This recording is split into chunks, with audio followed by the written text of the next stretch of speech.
वेद की ऋषि भी कहते हैं न नूनमस्त नो स्व कस्तद वेद यदद्भुतम अन्यस्य चित्तम अभिसंचरेणम उदाधीत विनश्चित।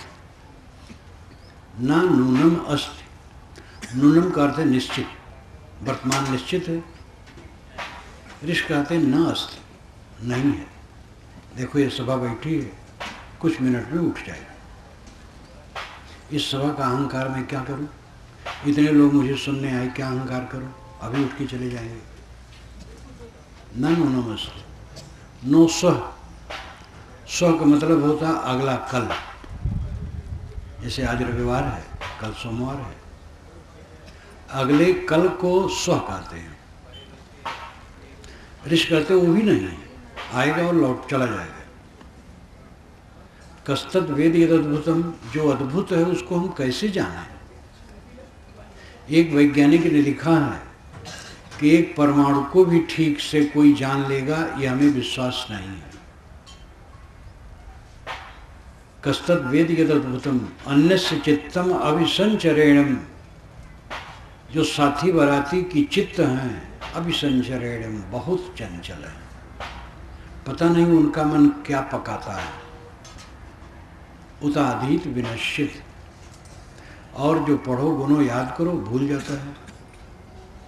एकदम वैराग, इस वेद मंत्र में वैराग भरा है। वर्तमान नहीं है, भविष्य भी नहीं रहेगा। अद्भुत वस्तु को हम कैसे जाने? साथी बराती का मन चंचल है, जो पढ़ो गुनो भूल जाता है। बाइबल में, पुरानी बाइबल में एक राजा है जो बड़ा मस्त कहने वाला है, सब मिथ्या, सब मिथ्या, सब कुछ कहता मिथ्या। देखो अमुक राजा के इतने ये था, वो था, वो था, लेकिन कुछ नहीं रहा, सब मिथ्या। पूरे प्रकरण में बारंबार ही कहा सब मिथ्या है, सब मिथ्या है, सब मिथ्या है। मिथ्या तो है, लेकिन उसी मिथ्या में काम करना है। खाना पीना, बरतना, व्यवहार करना, सब उसी में है। इसको जानते रहें कि मिथ्या है, क्षणिक है, परिवर्तनशील है, और यहाँ कब्जा करने की चेष्टा न करो। कब्जा करने की चेष्टा करोगे तो चाटे खाओगे। जो पति पत्नी पर कब्जा करना चाहता है और जो पत्नी पति पर कब्जा करना चाहती है, वो दोनों दुख पाते हैं। दोनों दोनों को स्वतंत्र रखें, दोनों दोनों से शुद्ध प्रेम करें, कब्जा न करें। दोनों दोनों के व्यक्तित्व को महत्व दें। पुत्र पर कब्जा करने की चेष्टा न करो, सेवा करो, सही सीख दो। वो सेवा करे धन्यवाद दो, न सेवा करे धन्यवाद दो। आज्ञा माने धन्यवाद दो, न आज्ञा माने धन्यवाद दो। कब्जा करने की चेष्टा न करो। किस पर कब्जा आपका है? जिस पर आप कब्जा मानेंगे उसके कब्जे में आप खुद हो जाएंगे। जो किसी पर कब्जा नहीं करना चाहता है वो स्वतंत्र होता है। जो हम किसी पर कब्जा नहीं करना चाहते तो हमारा मन हल्का होता है।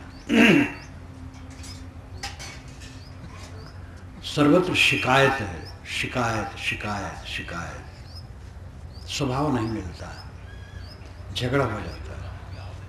पति पत्नी के झगड़ा जगत प्रसिद्ध है।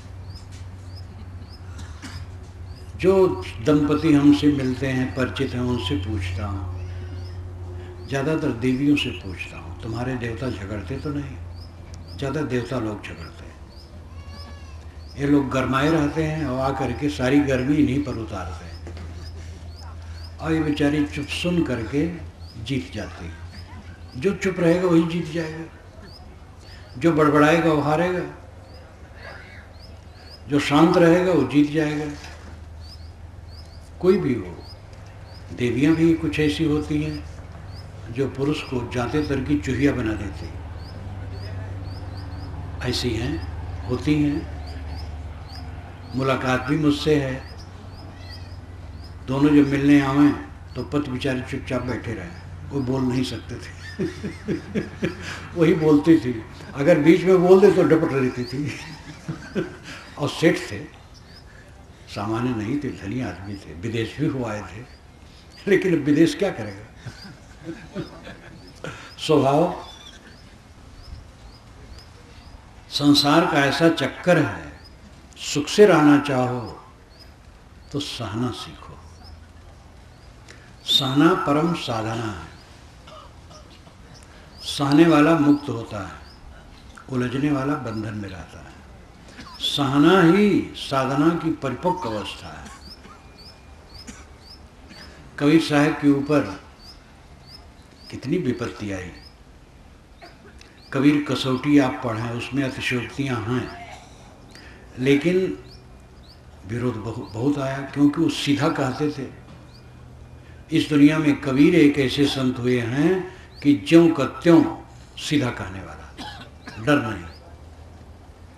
इसलिए तमाम झंझटें आई, लेकिन जिसने झंझट उनके ऊपर की, उनके प्रति कभी उनको द्रोह नहीं था, गुस्सा नहीं था, दुख नहीं था, क्योंकि वो संत थे। कहते थे सत्य, क्योंकि धर्म के नाम पर बड़ा आडंबर है। व्यापारी, वकील और राजनेता ये बदनाम है झूठ के लिए। लोग कहते व्यापारी झूठ बोलते हैं, नेता झूठ बोलते हैं और वकील झूठ बोलते हैं, और धार्मिक जो झूठ बोलते हैं वो पूजे जाते हैं। जितना झूठ बोले धार्मिक, उतना पूजे जाते हैं। हमारे गुरु बाबा 500 वर्ष के हैं, तो हमारी भी प्रतिष्ठा होगी, हमारे गुरु बाबा की भी होगी, और ये झूठ है। 100 वर्ष के अंदर सब मरते हैं, कोई कोई 100 से ऊपर जाते हैं बस। वेद के ऋषि ईमानदार हैं, वो यही कहते हैं, जीवी सरदा सतम, हम 100 वर्ष जिए। कहीं कहीं सरदा सतात कहते हैं, 100 वर्ष से ऊपर। 100 वर्ष से ऊपर भी कुछ लोग जाते हैं। साहेब ही सदूर कबीर 119 वर्ष 7 महीने और 26 दिन रह के शरीर छोड़े। तो कुछ लोग, जयपुर के एक मियाँ जी 138 वर्ष में शरीर छोड़े, तो कुछ 100 के ऊपर भी जाते हैं। वेद की ऋषि सर्वत्र 100 वर्ष जीने की इच्छा करते हैं। पुराण के लेखक अरबों वर्ष जिलाते हैं। श्रीमद् भागवत में लिखा है कि राजा परिवृत 11 अरब वर्ष राज्य किए। 11 अरब वर्ष। और भी आप महाकाव्यों में, पुराणों में पढ़ते होंगे। अमुक तप कर रहा था, 3000 वर्ष तक एक पैर से खड़ा था, 3000 वर्ष तक उसने केवल पत्ता खाया, 2000 वर्ष तक केवल हवा पिया। ये सब व्यर्थ की बातें हैं। आज इस विज्ञान युग में भी धार्मिक कहलाने वाले लोग झूठ बोल बोल करके सबको भटकाते हैं। मंत्र, तंत्र, यंत्र, जादू टोना, देवी देवता, भूत प्रेत लाद करके मनुष्यों के दिमाग पर पहले उनकी बुद्धि का शोषण किया जाता है, फिर आर्थिक भी शोषण किया जाता है। तो साहब एकदम बेलाग हो करके कहे, काहू के बचन ही फुरे, काहू करामाती, मान बढ़ाई ले रहे हिंदू तुर्क जाति, बात ब्योते आसमान की मुद्दत निरानी, बहुत खुदी दिल राखते बूढ़े बिन पानी, कहें कबीर कासों को हूँ सकलो जगंदा, सांचे सो भागा फिरे झूठे के बंदा। काशी में रह करके इनकलाब, इसलिए विरोध हुआ, किंतु विरोधियों के प्रति उनको गुस्सा नहीं था, क्योंकि वो संत थे। वो कोई राग द्वेष करने वाले व्यक्ति नहीं थे। इसलिए हिंदू मुसलमान दोनों वर्ग के लोग उनको धीरे धीरे समझे और दोनों उनके अनुगामी हो गए और पूज्य हो गए, और अपनी 34-35 वर्ष की उम्र में ही वो उत्तरी भारत में प्रसिद्ध हो गए और आदरणीय हो गए। जितने महापुरुष हैं वही नहीं, कोई भी संत पुरुष है जो पूर्ण पुरुष है, अपने विरोधी के लिए कट नहीं कहा, अपने विरोधी को दुख देने की सोचा नहीं। जीत है सहनशीलता। ये पक्का समझ लो कि ये दुनिया दुख से भरी है। पूरा संसार एक पागल खाना और हम सब पागल हैं, सब के सब हम पागल हैं। कितना पागलपन किसका कम है, अपना अपना ध्यान दो। दूसरे के पागलपन पर ना सोचो, दूसरे के पागलपन पर सोचोगे तो और पागल होगे। अपने पागलपन को सोचो। 10-15 मिनट अकेले में बैठ जाओ और जो जो ख्याल आए उसको कागज पर लिख लो, तो कागज किसी को दिखा नहीं पाओगे। पता नहीं कौन पागलपन बात आ गई है।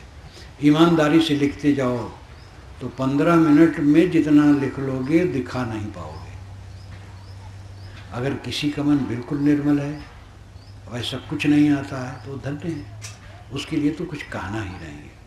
वो तो ऊंचा पुरुष है, वही परमात्मा है। सब आत्मा परमात्मा है, लेकिन उस स्थिति तक पहुंचने के लिए राग द्वेष का त्याग आवश्यक है। राग द्वेष, द्वेष न कहें, राग में सब हो जाता है। राग द्वेष लाता है, राग न हो तो द्वेष नहीं लाएगा। राग द्वेष सब जीव को रात दिन जला रहे हैं और सब दुखी है। टूटना, फूटना, बिगड़ना, अवस्था का परिवर्तन होना, शरीर का रुग्ण होना, प्रिय का वियोग होना, अप्रिय का संयोग होना, घटना बढ़ना वस्तुओं का, और साथी बराती के विचारों का अंतर, उसको ले करके अगर आप असहनशील हैं तो कभी सुखी नहीं होंगे। पूरा का पूरा सह लो। पत्नी की झड़प, बच्चे की झड़प, नौकर की भी झड़प, नौकर भी कभी कटका देता है। रात दिन वो सेवा करता है, कभी उसमें गर्माहट आ सकती है, तो लड़ो ना। हमारे भारतवर्ष में खोट है कि नौकर को हम तुच्छ मानते हैं। धर्म देश ये है, लेकिन महाअधर्म का संस्कार है कि नौकर को हम तुच्छ मानते हैं। और कितने पूंजीपति या धनी लोग जब उनके घर में कोई मेहमान आएंगे तब वो नौकरों को तो एकदम उल्टा पलटा खाते रहेंगे, समझेंगे इससे हमारा रोब है। लेकिन ये बहुत गलत है। नौकर कौन? सब हम लोग नौकर हैं, सब के सब हम सेवक हैं। हमारे यहाँ जो नौकरी करता है वो नौकर है और हम भी नौकर हैं। सब मनुष्य हैं, सबका आदर करो, सबके साथ समता का बर्ताव करो। नौकर कहा जाता है नीति में कि अगर नौकर बहरा हो गया तो मालिक अंधा हो जाए। नौकर को आपने कुछ कहा और नहीं सुना, जो सुन करके भी नहीं सुना, तो आप आंखें बंद कर लें, लड़े ना। जो रात दिन आपकी आज्ञा मान रहा है, एक आज्ञा न माने तो लड़ो ना। आपका लड़का बच्चा है, आपके घर वाले हैं, सारा काम वे करते हैं, कहीं वो अवज्ञा कर दी, कहीं उनसे कट निकल गया, कभी उसमें हठ और अहंकार आ गया। अब आप अगर विरोध करोगे तो फेल होगे, सालों। हर जगह सह लेना अमृत है। महाभारत में एक बहुत बढ़िया मंत्र आता है, नहीं सप्तः प्रतिसपामि किंचित दमम द्वारम अमृतस्यो वेदम गुह्यम ब्रह्म तदिदम ब्रवीम नहीं मानसा श्रेष्ठतरम ही किंचित। नहीं सप्तः प्रतिसपामि किंचित, मुझे जो गाली देता है उसको मैं थोड़ी भी गाली नहीं देता हूं। सप्त का मतलब है गाली खाया हुआ। नहीं सप्तः, सप्ताह नहीं प्रतिसपाम किंचित, मैं सप्ताह हूँ, गाली खाया हूँ, मुझे लोगों ने गाली दी है, लेकिन प्रतिसपाम उनको मैं गाली किंचित भी नहीं देता हूँ। क्यों? दमम द्वारम अमृतस्यो वेदिम, मैं जानता हूँ कि आत्मदमन ही अमृत का द्वार है। अपने अहंकार को मारना ही अमृत का द्वार है। जितना हम अपने अहंकार को मार ले जाएं, अमृत हो जाए। दमम द्वारम अमृतस्यो वेदिम गुह्यम ब्रह्म तदिदम ब्रवीम, मैं एक गोपनीय बात कहता हूँ, नहीं मानसा श्रेष्ठतरम ही किंचित, मनुष्य बढ़कर के कुछ नहीं।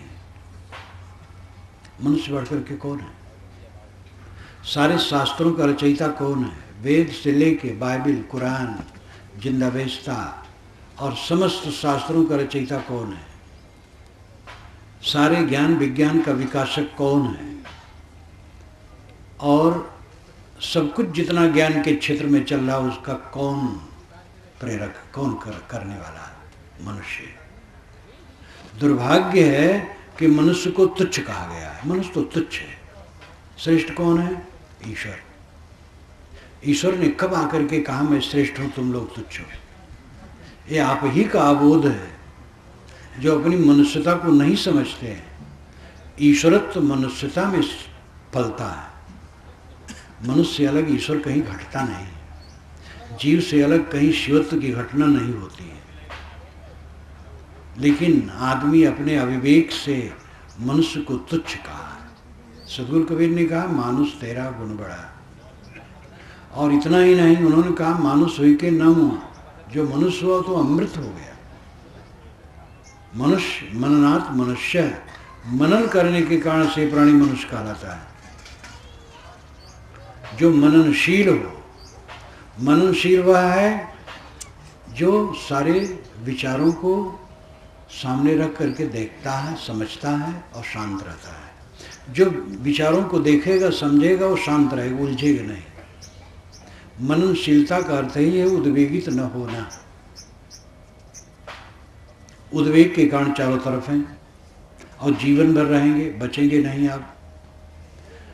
चपरासी से लेके कमिश्नर तक, कलेक्टर तक और प्रधानमंत्री, राष्ट्रपति तक, उनके ऊपर तो और बोझा है।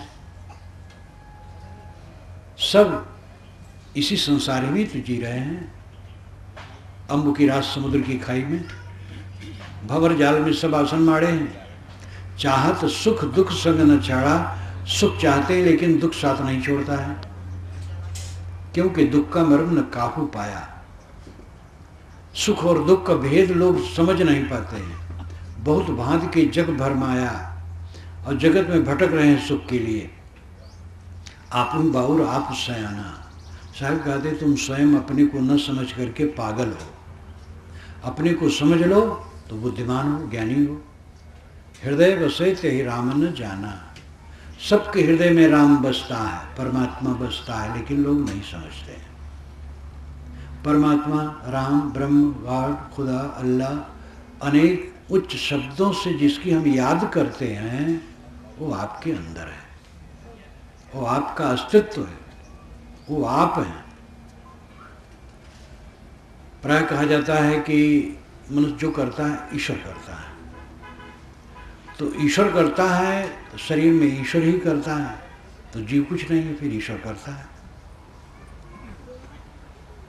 आत्मा उसको जीव को है या ईश्वर को, जो करता है वही जीव है, वही ईश्वर है। सब कुछ करता कौन? ईश्वर।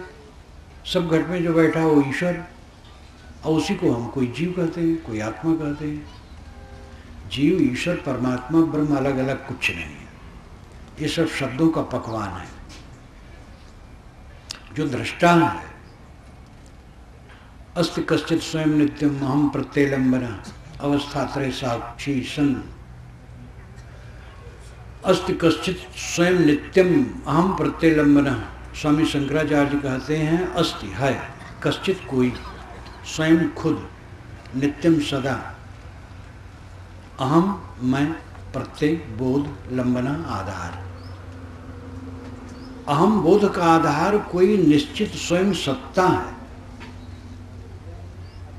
कितना बढ़िया साफ। अहम प्रत्यय का आधार, अहम बोध का आधार मैं हूं। इस बोध का आधार कोई निश्चित स्वयं सत्ता है। कोई, ये विनम्रता के लिए है। स्वयं सत्ता नहीं, अपने आप मैं हूं। स्वामी शंकराचार्य बारंबार कहते प्रत्येक भिन्न बोध हुए बिना कल्याण नहीं होगा। प्रत्येक भिन्न का मतलब है भीतर अभिन्न। प्रत्येक नाम भीतर, अभिन्न। जो भीतर से, अपने से अभिन्न न होगा, आत्मा से अभिन्न न होगा, उसका कल्याण नहीं होगा।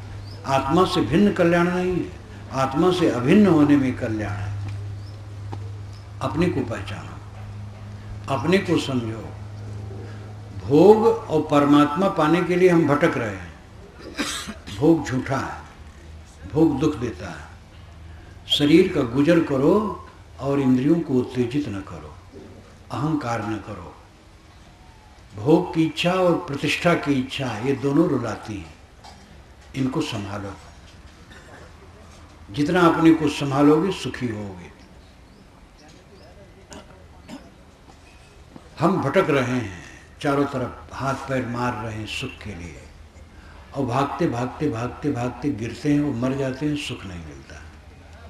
वो कहानी याद करें, एक राजा ने अनाउंस करवाया कि हम ज़मीन बेचते हैं, खरीदने वाले आए। एक आदमी पहुंचा, कहा हुजूर ज़मीन का भाव क्या है। राजा ने कहा 100 रुपया घंटा। कहे महाराज समझा नहीं। कहे 1 घंटे में जितनी ज़मीन पर तुम चल लो, चाहे दौड़ो कोई हर्ज नहीं, 100 रुपया लगेगा, उतनी ज़मीन तुम्हारी।